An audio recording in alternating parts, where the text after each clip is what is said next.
एक दिन थुंग थुंग दारू पीते पीते अपनी बीवी और बच्चे के साथ ससुराल से घर लौट रहा था। थुंग थुंग एक देवड़ा था, फिर भी थुंग थुंग को दारू पीते देखकर उसकी पत्नी कभी कुछ नहीं बोलती थी, क्योंकि थुंग थुंग भले ही देवड़ा हो लेकिन कभी अपनी बीवी बच्चे को भूखा नहीं सोने देता था। वह अपनी बीवी और बच्चे से बहुत प्यार करता था और थुंग थुंग देवड़ा बना ही इसलिए था क्योंकि वह एक गरीब किसान था। उसे हमेशा एक ही बात सताती रहती थी, अगर कभी फसल अच्छी नहीं हुई तो क्या होगा, और अगर उसे कुछ हो गया तो उसकी बीवी बच्चे का क्या होगा। इसी बेकार टेंशन की वजह से थुंग थुंग देवड़ा बन गया था।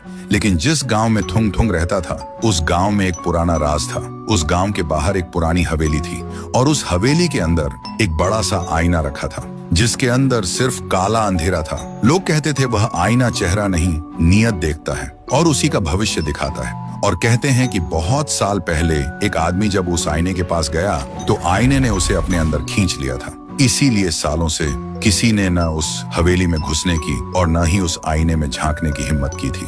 एक दिन थुंग थुंग उसी पुरानी हवेली के पास से अपने खेत की तरफ जा रहा था, तभी उसकी नजर उस हवेली पर पड़ गई। वह सोचने लगा, अगर ये आईना सिर्फ लोगों का भविष्य दिखाता है तो लोग इससे इतना डरते क्यों हैं? इसी सोच में वह धीरे धीरे हवेली के अंदर जाने लगा। लेकिन थुंग थुंग उस वक्त नशे में था, इसलिए उसे याद ही नहीं रहा कि वह आईना सिर्फ भविष्य नहीं बल्कि इंसान की नीयत भी देखता है। फिर वह हवेली के अंदर आकर चुपचाप उस अंधेरे आईने के सामने खड़ा हो गया और मन ही मन सोचा, बस इतनी सी दुआ है, मेरी मेहनत रंग ला जाए, मेरी बीवी बच्चे भूखे न सोए। और तभी आईने के अंदर उसका चेहरा नहीं दिखा बल्कि हरी हरी खेती लहरा रही थी, सुनहरी फसल हवा के साथ झूम रही थी और उसके घर से हंसी की आवाज आ रही थी। थुंग थुंग की आंखों में आंसू आ गए। वह बिना कुछ बोले आईने के सामने हाथ जोड़कर वहां से चला गया। पर ये सब गांव का एक चोर छुप कर देख रहा था।